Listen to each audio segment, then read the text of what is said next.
we're back on What the Funk. We've got Bella Kelada-Khalil, BKK, BK. as I'm sure some of your friends call you, and now I call you because it's just easier to say than Bella Kelada-Khalil. And you said it perfectly. Did I? My name gets butchered so often, it's already long enough, but honestly, you did perfect. Is Bella your first name, or is it like Elizabella? Like, what is Bella short for? It's short for Isabella, but my name is Okay. already too long as is, so people just call me Bella. Bella, Bells. I think you're the first person to call me Izzy in the Is long. I'm like, I'll take it. I don't mind. Well, Bella, I'm really excited to have you on today. You've burst on the scene, at least my scene, with going to events, recording yourself. You're not afraid of putting content out there. I think you like to have fun, and you're part of the team at Midnight Marketing. Um, Yes, sir. Beyond that, um, you're also super passionate about marketing. I think you've done a nice job building the brand a little bit around Midnight. We'll get into all of that. But you're chiming in from Quebec today, right? You're in Montreal, I am born and raised in Montreal. which randomly, I had somebody yesterday on the podcast who was born in Montreal, and maybe 10 episodes ago had somebody else that grew up in Montreal and lives there now. So maybe there's a stronger oil and gas tech connection in Montreal than anybody realized, or they just keep hitting my radar. But I think it's a bit of both, 100%. I mean, it's very rare that I'll find anybody who is a Canadian that's from Montreal. Because the second I introduce myself, they're like, "Oh, where are you from?" I say Montreal. They're like, "Oh, Canada. I know Canada. I've been to Calgary." I'm like, if you're in oil and gas and you've been to Canada, it's always Calgary, 100%. yeah. So you may or may not know this. My listeners are probably sick of hearing this because I say it every time a Montreal person is on the pod. I grew up in New Hampshire, which, as the crow flies, is really not that far from Montreal. So what So, you're saying is that we're actually somewhat distantly related or neighbors. yeah, we're neighbors for sure. Oh, For sure. A lot of French, like, last names in New Hampshire, too. Lots of, like, LaPlante and things like that, right? the So, plants. Oh my gosh, yeah. we, when I was younger, like, the drinking age in Montreal was 18. So, and we always used to say, as long as you can see over the bar, they'll serve you in Montreal. So like we would go up for like New Year's Y2K. We all went up there because most of us were like 19 and 20 at that point. We used to go to Expos games, used to hang out on St. Catherine Street, go to the casino, all the things that we weren't legally allowed to do in the US until you're 21. So Montreal was like a little bit of a playground for us. Really, really loved it. Great city, beautiful city, so cold in the winter. But yes, I hadn't gone to Calgary until I was like, I don't know, 30, 31, working in oil and gas, and realized, oh, okay, like this is the oil and gas hub. This is very different from Montreal, like Oh, night and day. very different. Montreal is very much I don't know if I could say anti-oil and gas, but they're definitely not going to want you to promote it and talk about it the way that we do in Calgary or the way that you do in Houston. Forget about that. We talk about renewables, very Yeah. anti-oil and gas, and you're like, that's it. That's all you're allowed to say. So when you're at an oil and gas conference, you say that you work in oil and gas. When you're talking to people at a bar in Montreal, you tell them you work in marketing. Yeah. And then they say, "Oh, what kind of marketing do you do?" And I'm like, "For the energy industry." And they're like, "Oh, that's cool." So they're thinking, wind, solar, Right. anything but oil and gas. And then I mention the big bad scary oil and gas and they're like, "Oh, okay." And then the conversation is cut really, really short. Yeah. Don't talk to her. Should we kick her out of here? Oh my gosh, she's gonna bring up barrels again. The devil. So already gone a few minutes, and I haven't even gotten to ask my favorite question. Who are you, Bella? Who is BKK? Oof, I ask myself that question on a daily basis, to be honest. No, so I'm the BD manager, business development manager, at Midnight Marketing.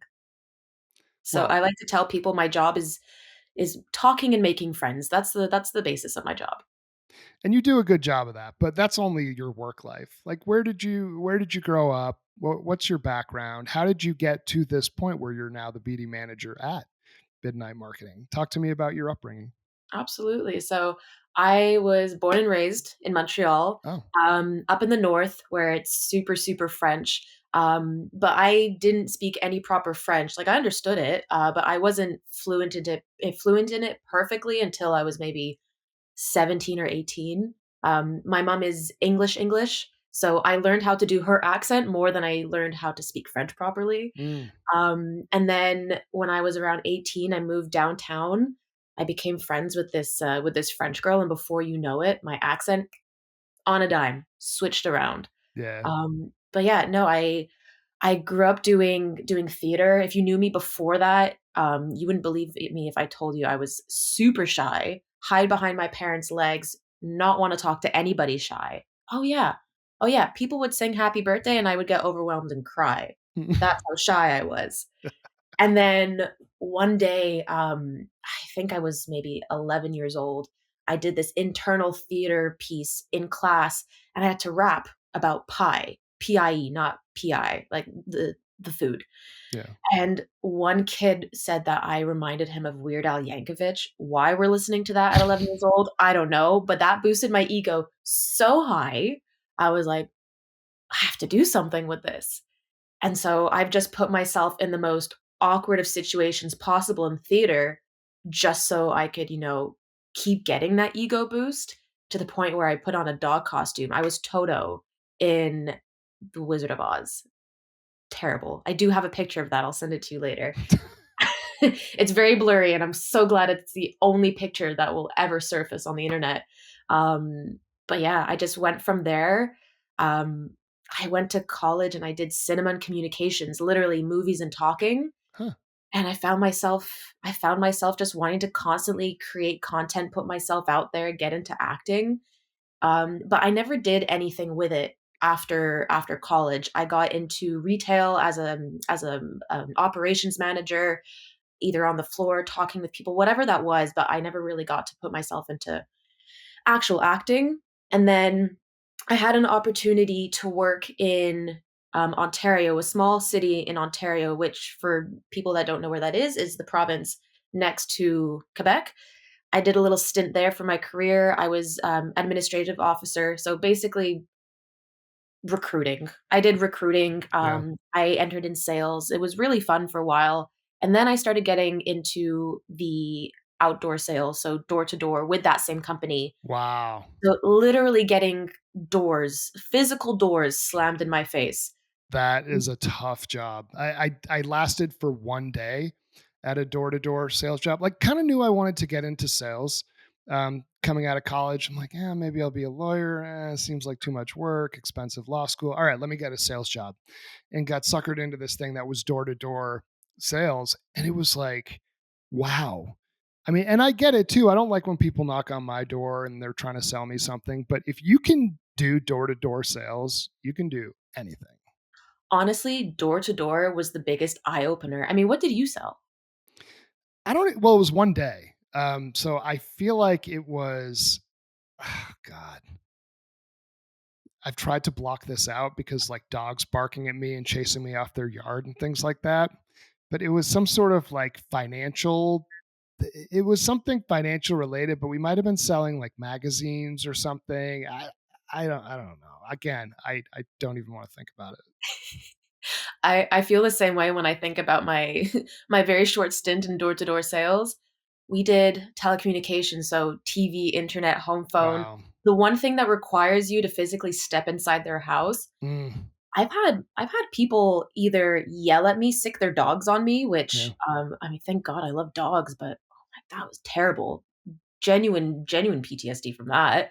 And then I've had people that have invited me into their house for yeah. coffee. They're like, "Yeah, let's talk about how bad my internet connection is. What can you do for me?" But I used that for I think it was a year, that I was doing the door to door, getting the actual door slammed in my face. And then I was like, "You know what? I wanna move back to Montreal." We ran out of turf to cover in Ontario anyway, so moved back, and I'm like, I wanna push myself a bit more. I didn't go to university. I only have cinema and communications. What Mhm. can I do with that?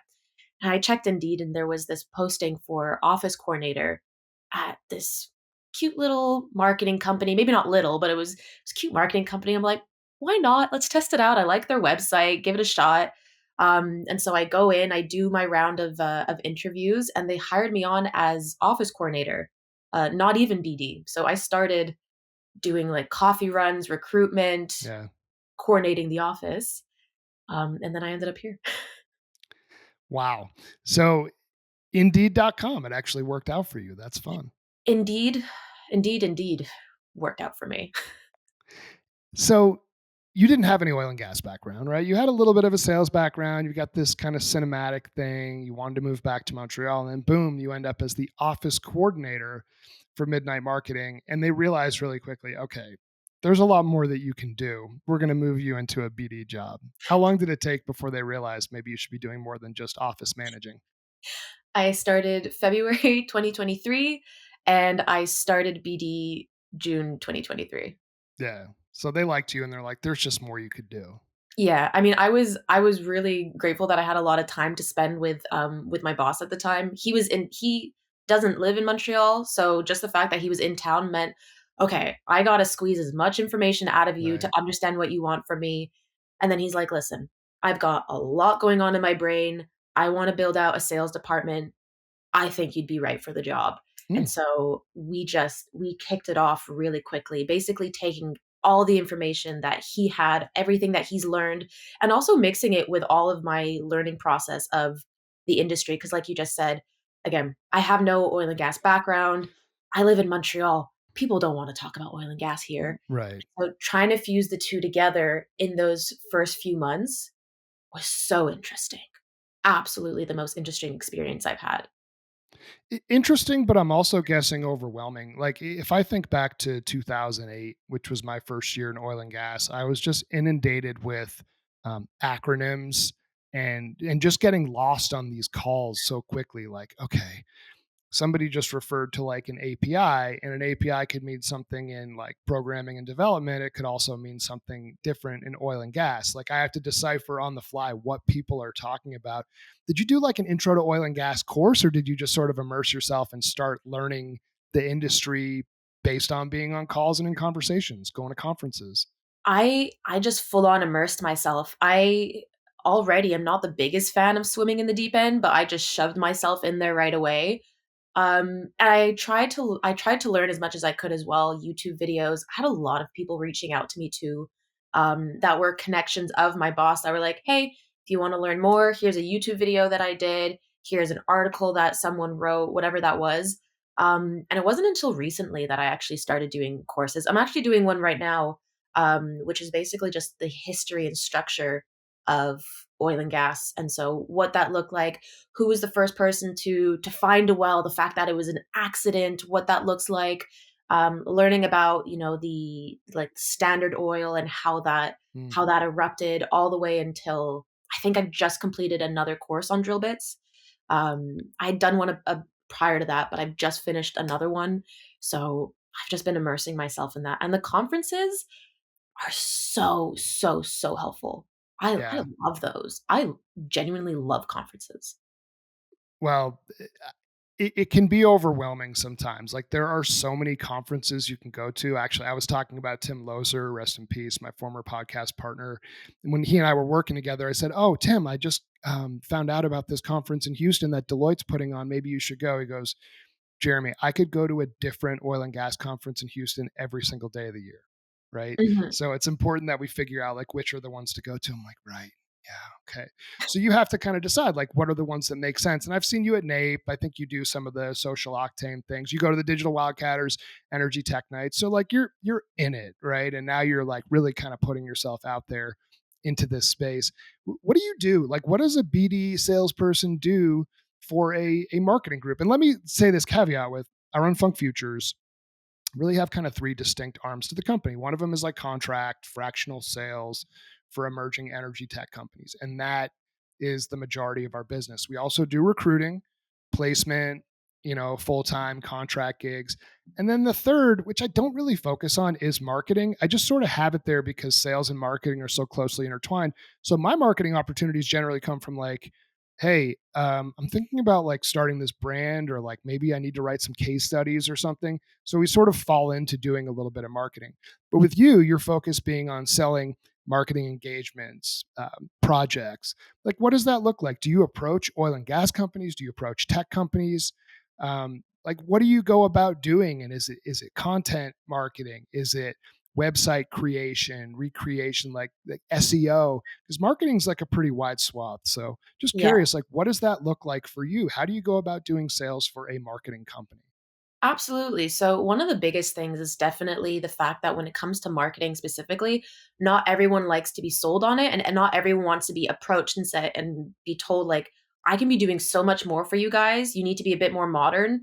People are like, oh, it's fine. I'll figure it out. I'll usually they hire an intern straight out of college. Right, They'll figure everything out. But then that person ends up wearing 12 different hats. They right. end up being the graphic designer, the coordinator, the copywriter, and before you know it, they get so overwhelmed and you're like, I don't know what to do with myself anymore.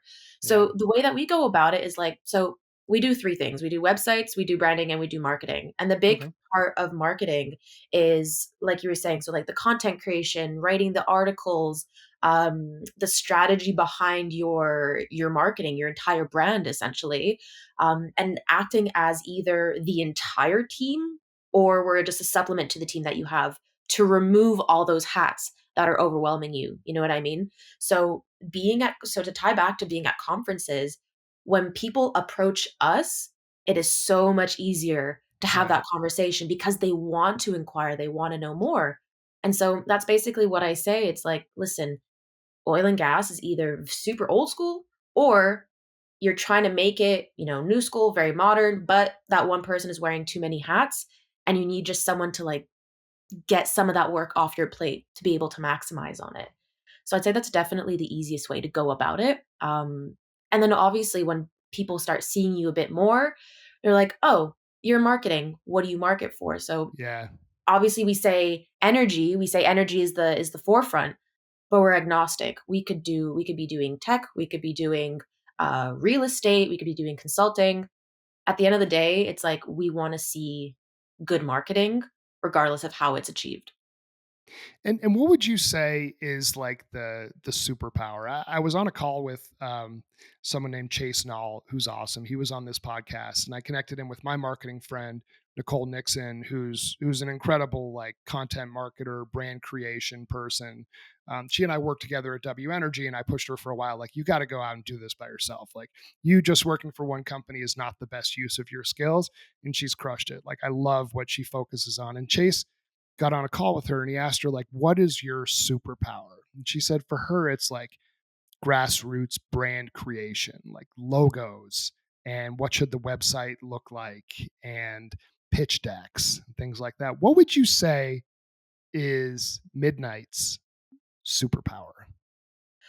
Oof. I'd say definitely the customer service behind it and the transparency from the get-go. Even before you reach out to any of us, before you even do any research, you're on the website and you see how transparent we are with some of the people that we work with, the prices, what's expected of us, and what we can provide for you guys. So, and I know that a big issue in the community, well, just in the industry in general, or just in marketing, to be honest, is the communication and the Yeah. lack thereof. It's either very one-sided or there's just none of it at all.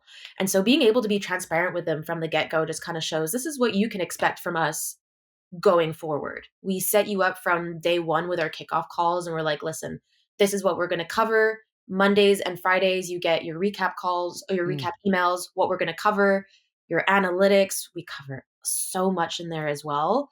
And so it's really just that communication. We like to say that we're a customer service agency that just so happens to be good at marketing to tie the Yeah. two together. A lot of super creative people.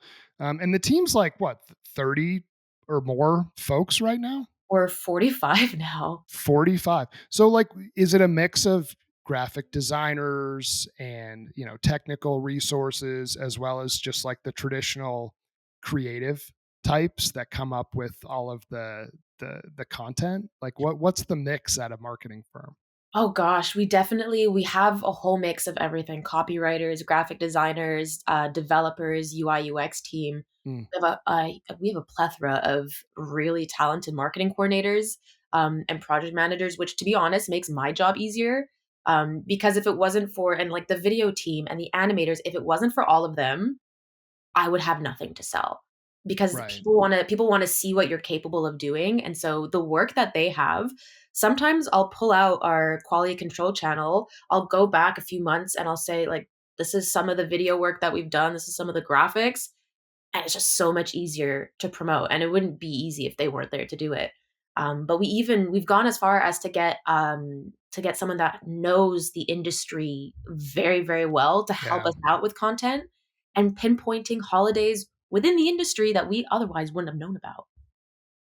Yeah, I feel like that's a big advantage that you guys have, and just in general, when companies come to me and ask, like, "What's a good marketing agency for us to work with?" I'm like, "You really want to avoid like a generic marketing agency. You want Yeah. to work with somebody who knows the industry, because describing what your value prop is for most of these companies, it's so niche, which makes it really complicated if you don't understand oil and gas, right? So to be able to bring in subject matter experts is a big deal, and that's a huge advantage that you guys have, because there's not a lot of like what I would consider like oil and gas focused marketing firms, at least for my Mhm. radar. So you've got this like nice niche where, well, who do you go to, right? Well, go to Midnight Marketing, right? They know what they're doing in this space. I mean, and we've been really grateful as well. So we've been around for 4 years now, Yeah. and we've been going I mean, this entire stint of conferences has only just happened now between me and my boss. Before that, it was all referrals. And so if we Hmm. have people that are still with us, oftentimes I'll have someone reach out to me, say, "Hey, I love the work that you did on XYZ client. I want the same." I'm like, Yeah. "Okay, Yeah. sounds good." That Get a little well, excited there. I'm like, "All right. What else I can I love do?" that. That's so easy, right?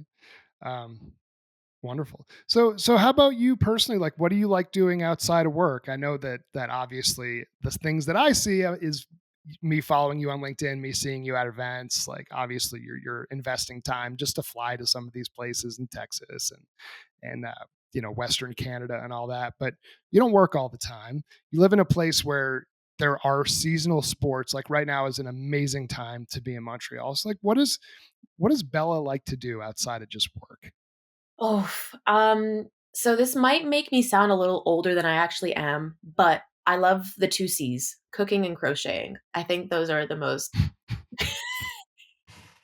I think they're the most creative things that I can possibly do for myself that allows me to create, but also decompress at the same time. Yeah. So, no, I haven't made any mug koozies. I'm not there yet. I haven't crocheted them yet. I will work on those. But just to go back to your point, like investing all the time to fly back and forth, it gives me so much time on the plane to crochet. Oh So my I'm god. in the middle of making a bag. I think I made a hat. It's I love it. I love that. I mean, there's something meditative about both of those things. Um, for me, right? And people that listen to this podcast kind of know this. I made a pretty substantial life change about 2 years ago and decided to get sober. So that can be hard in this industry. It's so social, and there's so many events, conferences, and Mhm. networking things like you mentioned. And it was easy for me to just be like, all right, well, I'll go to this thing, and then you have a couple drinks, and you have a couple more drinks. You go out to dinner, you have wine, and then you're kind of a zombie the next day. I'm like, no, I'm in my 40s. Like, I want to have a major life change. But then I'm like, okay, I'm sober now. I have more time. I need some hobbies. And for me, smoking meats has actually become something that I really like to do, because I think there is like a meditative component to the cooking piece. So it sounds like for you, your means of decompression is crochet and cooking, which is nice. Like you can really kind of absorb yourself in all of that. And I would guess, I just went to France recently. It was amazing. Went to Paris. Like the food over there is tremendous. And a lot of that influence, of course, is in Montreal as well. Yeah. Do you have like certain types of dishes or things that you like to cook when you're making food? Oof. I don't know if this is technically considered like physical cooking, heat, all that kind of stuff. But I'm a sucker for making poke bowls. I think those are Oh man. delicious. Oh, Yeah. so delicious. Get me a nice piece of tuna from the grocery store, slap her on with a little bit of sesame seeds, and just chop her up, put her in a bowl, and then just displaying it. Ah, I I might just have a whole conversation with you on cooking, to be honest. Now I'm getting Um, hungry. I know, me too. I might just have to order myself a poke bowl after this because I don't have anything in my fridge right now to be able to do it. I'm moving, I need to get out, but where I'm moving, I will have access to more poke bowls. All is well in the world. Everything is fine. And so you're not moving to Houston or Denver or something. You're gonna stay in Montreal. So, that has been a big question. Every time I go out to Houston, first thing people say is, "Hi, how are you? When are you moving?" Yeah, Um, that's definitely something that I've toyed with a lot. So might be a 2025 plan, temporary, permanent, who knows? But for right now, I'm moving closer into the downtown area, so a lot closer to the office. And it's so beautiful. Honestly, if you haven't yeah. for those of you who haven't been to Montreal, you're missing out. 100%. Oh, totally. I mean, and I think summer and fall especially, Oh, yeah. right? You're Summer and the talking fall are foliage and you've got rivers that kind of snake through the city and lots of great restaurants and art and beautiful cathedrals. Um, yeah, I have fond memories of Montreal, but I haven't been in so long. So I do want to see how it's changed because I think my last trip there was like 2002, something like that. quite frankly, I think you need 4 days, maximum 5. You stay straight in the downtown area. We have Yeah. a very, very nice mountain. You stay in that area and you could walk everywhere. So you are getting your 10,000 steps. Do not even worry about that. But Yeah. definitely 4 or 5 days, absolute max. Stay in the downtown area, go down to the old port, walk back to the mountain, just lie down there. That's all you need. And the food, Oh. obviously, like you said, the food is nuts here. Yeah. Well, to me, that's the Parisian influence, right? Like France, it was actually really startling to me because I was in London for like 5 days on business and then went to Paris for a couple days. I'm like, wow, they've really got the food dialed in France. What happened in England? Why are they just like gnawing on fish and chips? Like, what is going on over It's here? the mushy peas, it's the mushy peas. Mushy peas. Yeah. But I no, grew up I eating do enough remember that mushy peas. having some bloody Caesars and eating lots of amazing food in Montreal for sure was a thing for me.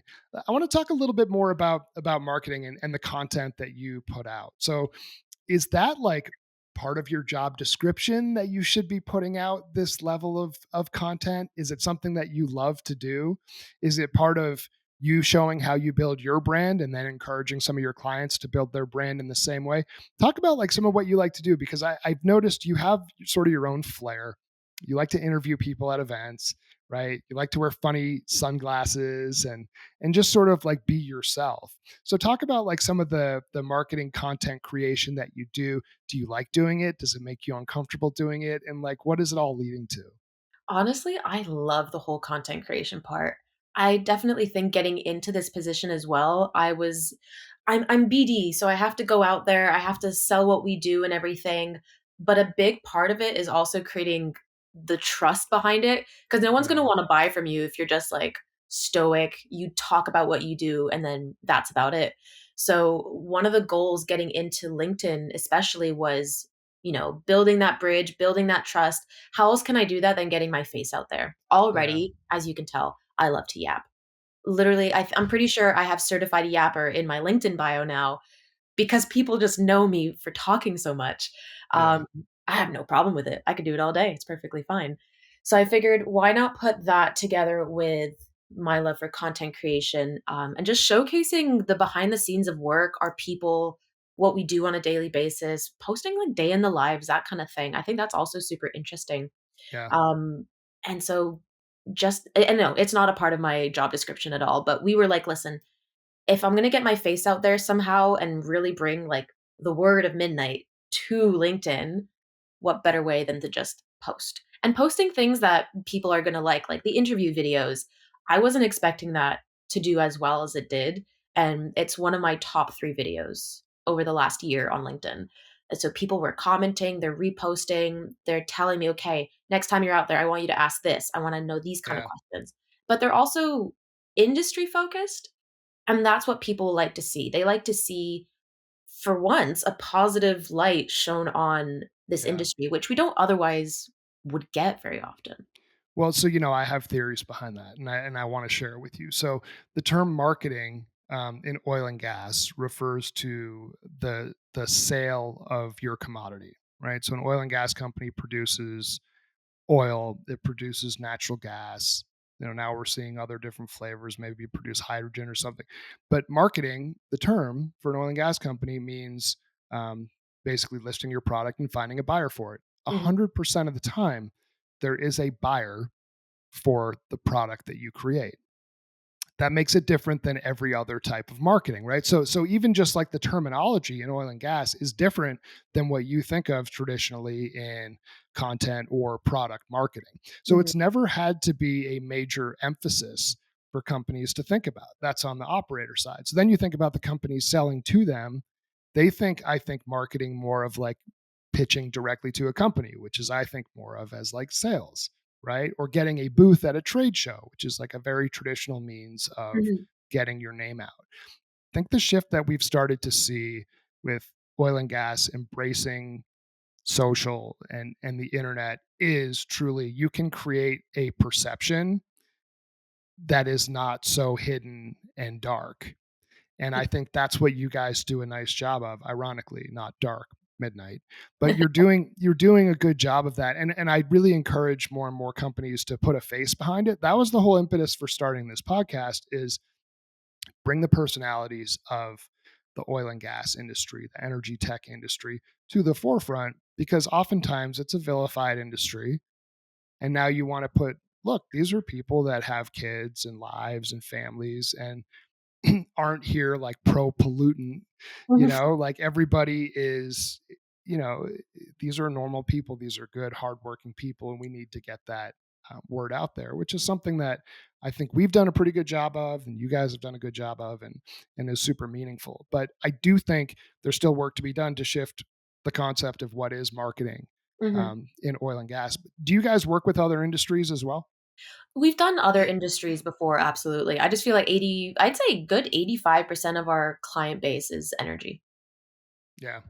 Well, I mean, if it's working, right, and people Yeah, are coming to you, just do it. absolutely. I mean, that's the whole reason why we started. We saw that there was a gap in the market for, personalizing the industry, making it a little less I don't even know villain. How did you say that earlier? Vilified? Vilified. I like that. I'm gonna use that a lot more. Word of the week, vilified. I was gonna say villainified. So It's anyways, kinda just cool too, turning though. me too. I think we can coin that for this episode. Yeah. Um, yeah, just basically putting a more humanized face to it has definitely been the goal, and that's why I see a rise of dual account marketing really going far with the industry that we're in. So, for example, like me and Midnight. So, obviously, I post my own stuff, I post about Yeah. marketing, I post about business development, but I also tie it back into the company that I work with to be able to Right. give that human perspective while the actual company account gives it the more professional look, the numbers, the analytics behind everything. Um and someone that does it as well, really really well is Midday Squares. So they post a lot on their own LinkedIn, and I follow the 3 founders, but there's one person who does it. I think it's, um, gosh, I'm gonna forget his name now. Anyways, there is one of the co-founders of Midday Squares who's posting on his own personal LinkedIn, Yeah. has 40,000 followers. Wow. His engagement is really, really good, and it just goes to show that having both is if you know how to do it right, then you can go a long way with it. I think that so you really just hit on something that I struggled with for a long time, which is and maybe more so when I was working as a W-2 as opposed to running a company. I felt like where is the balance between promoting myself and my own brand versus promoting my company? Because if you're always going out and you're basically a walking billboard for your company, you're not going to get as many likes. You're not going to get as many eyeballs. And you're doing yourself a disservice because you've now created your own individual persona as part of a company brand. We're all people, right? We're Mhm, all individuals. So I think I struggled with that for a long time to be like, well, how much of my posting should be like personal, like and about me versus how much should be about the company that I work for. Mhm. I'm curious kind of what thoughts you have on that because yeah, you're building a brand where people now know who you are, but they're also tying you into midnight. Odds are you're not going to be at midnight marketing forever, right? So you want people to still follow Bella and appreciate Bella for who you are as a content creator, as a sales leader. Like what advice would you have for somebody that's in that position of like, I want to put myself out there more, but I also want to be showing the company that I work for. How do you suggest somebody balances that? How have you done it? I mean, I don't think there really is a perfect recipe for, over promoting your company, but also being true to who you are.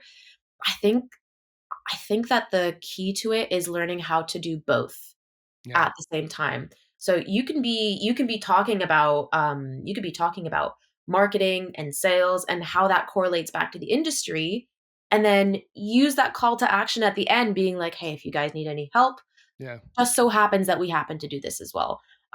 Same thing with the industry videos, like, again, a lot of that is, like, that's my own personal thing, that's what I do, but I also there's a part that I haven't released yet, but it's us talking about marketing and what I do specifically versus the marketing that an individual do for their own company, what they think marketing is. So, honestly, my best advice is just to A/B test it. Post to post, not post to post, but post meaningful content that yeah, you think the people that are following you would like, and then check your analytics every week. Check them out. I think if you go to where your impressions are, your engagement, yep. you just see past 365 days and see what's performing the best.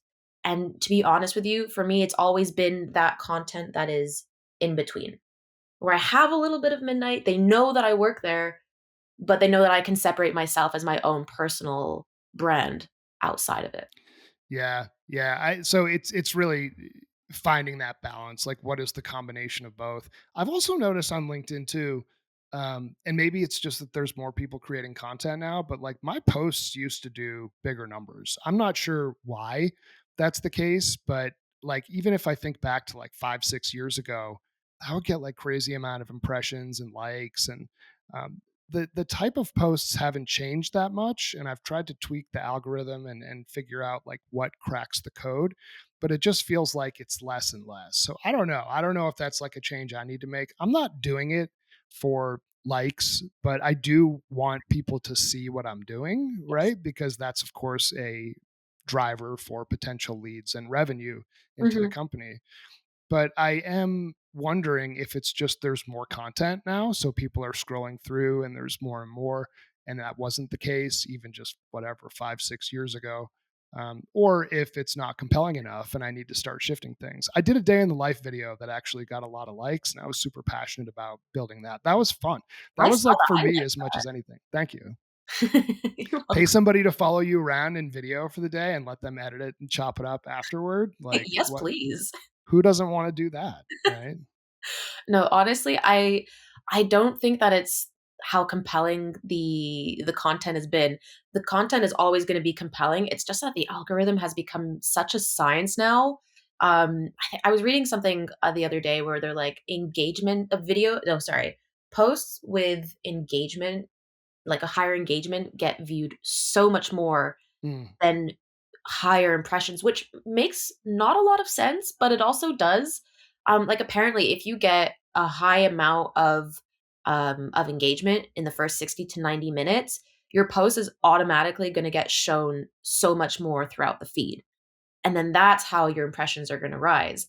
Whereas with impressions, is it about tagging certain people? Is it about tagging right. companies? Hashtags? Are the hashtags vague? How many hashtags are too many hashtags? Yeah, So it's like a science. So every time you click post, it's like, okay, now what? Some people yeah, say when you post, you're supposed to start commenting and engaging on your right, feed right, for the first like 5 to 10 minutes to start getting that out there. But then some people post and then they ghost, and but then then nothing look at happens. yeah, and then they Yeah, get good engagement anyway. So yeah, it's a struggle. yeah. I've talked to a lot of people about this, and I think LinkedIn wants to keep you on their site. So if you post things like website links that take you somewhere else, they're going to suppress that post a little bit, right? Because they want to keep you on their site. They don't want you going somewhere else. So what I've done to mitigate that a little bit is like for this podcast, I'll take a screenshot, I'll post a little bit of like what we talked about, and then I'll put the link to the Digital Wildcatters like what the funk page in the comments, right? Yes. Because I've tried it the other way where I put it in the post and it doesn't seem to get a lot of action. It gets a lot more if you put it in the comments. And then Yeah. if you engage with it or Midnight engages with it or the what the funk, page engages with it, then it starts to like pump it up a little bit. So I don't know, it's cheeky and I can see where people get discouraged a little bit too. Which I've said this to so many people who are earlier in their content creation brand building journey, which is okay. So say you put out a post and it only gets 2 likes, it only gets like 200 impressions. You know what? Like that's still a net positive. Yes. It's two people that liked it. It's a couple hundred people that saw the post. Don't be discouraged, right? You don't know what's going to land with someone. And if one of those two people that liked it ends up becoming a customer, it was successful. You could get a post with 5,000 likes and get no business out of it, right? So don't be discouraged, like be consistent. And I think that LinkedIn as well also rewards consistency Mhm. in posting. So I try to be like at least once a week, try to put something out there and be steady, which is easier to do with the podcast. But candidly, like I don't always have something fun or creative to post top of mind every week, Yeah. right? So I don't want to force it. I want to try to maintain a brand of like authenticity. And if it's like I'm just like a walking billboard for my company, it's not going to land as well. Yeah, no, exactly. I definitely feel like the more and more you post, it has to sound like you. Like if you're Yeah, doing a podcast or if you're getting on a client call or if you're making a video, the most important thing is that you sound consistent throughout everything. Because yeah, if you start using your sales voice compared to who you are when you actually get to meet these people in real life, they're like, "What? Who are you?" So, yeah, no, the whole consistency is massive. yeah. A couple more questions I have for you. I want to put you on the hot seat here. So Heavy lift. one is if you were to give some advice to your younger self, like call it young 20ish year old, 22-year-old Bella, like what would you tell yourself? What advice would you give yourself with the benefit of hindsight? Oof. Oh, that's good. I Um, said it was a hot seat. that is I'm ooh, boiling here. Ooh, I said hit me with it, but I didn't mean that hard. Um, what you want to accomplish is only off limits if you stay stagnant. Whoa. That's my hot seat answer for little Bella. I didn't think that, to be honest with you, a few years ago, I didn't think that I could be where I am now because where I am now is based off of, yes, being in the right place at the right time with the right people, but putting myself out there, that's all been me. I didn't study marketing, I didn't study sales, I didn't study oil and gas. And yet here I am with an opportunity to network with people that I didn't even think would look at me at all. And here Yeah. we are. So everything is possible for you unless you are stagnant. So just go. Even if you don't believe in yourself, still push forward because you will eventually learn that you are capable of it. I love that. I mean, it's have a bias for action and see it through. And I do think that's big for somebody younger because it can be very intimidating when you get out in the business world, Ah, right? I question myself so much. I remember reading a book called Quarter Life Crisis, and I'm like, this is where I'm sitting. I felt like I sat in this place from like 22 to like 28, where I'm like, I don't like, I have work ethic, but I don't really know anything.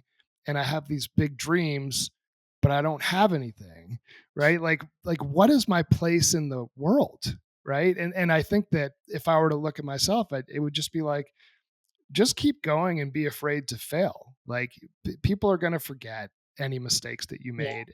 Mistakes are expected, especially when you're younger. And just to kind of keep pushing through, don't let setbacks like, prevent a comeback because we're all going to have them, right? I remember the first time I got laid off from a job, I was like, and the company wasn't doing well, but I like blame myself. Like, what could I have done differently? It's sort of like, oh God, what a loser, right? I lost my job. What am I going to do? And within a month, I found a job that paid me like $15,000 a year more in salary, right? So like, like I shouldn't have been wallowing away and being so bummed out that I didn't succeed. It's like, well, maybe that just wasn't a great company. And look how things turned out. It was actually a net positive. So, yes, having a bias for action, I agree, is totally, totally valuable. I want to talk about you personally as well. Like, so for your career, like, where do you see yourself in 3 to 5 years? Do you see yourself taking the path of leaning more into sales and business development? Do you see yourself ultimately taking on a role as like a chief marketing officer for a company? Is it growing midnight as much as you possibly can? Like, there's no wrong answer, but if you were to say, all right, 5 years down the road, are you still in Montreal? Are you leaning into sales? Are you leaning into marketing? Are you making movies? What are you Oof, doing? oof, oof, oof. Oof, okay. I need a fan because these are getting real hot questions. Okay. That's how we do it. So location, to be honest with you, so all of our clients, everyone that we talk to, they're not in Montreal. I Mhm, think I have run into perhaps a handful of people that are, but other than that, everybody is out in Houston. So 5 years down the road, I definitely like to be spending more time there than just mhm. 3 days a week, because I feel like there are so many opportunities. But I would definitely like to say that my role will still continue to be talking, client facing, whether that's maybe not CMO. I don't think I see myself as a CMO, but I definitely see myself, leading a team of people to be able to go out there, selling, but not selling in like the traditional sense where it's like, this is what I do, this is what I'm going to do to make sure that you can take my services. When do we start? Like, I want to find a different approach to selling that is not in your face, you have to answer me. So i'd like to I'd like to expand my horizons. Who knows? I also think, just to plant a seed with you, I don't say this to everyone. I think that you should consider starting a podcast. I think you guys did recently launch a podcast Yeah, with we Midnight Marketing. Yeah, we recently launched Not Your Story. I've been on there.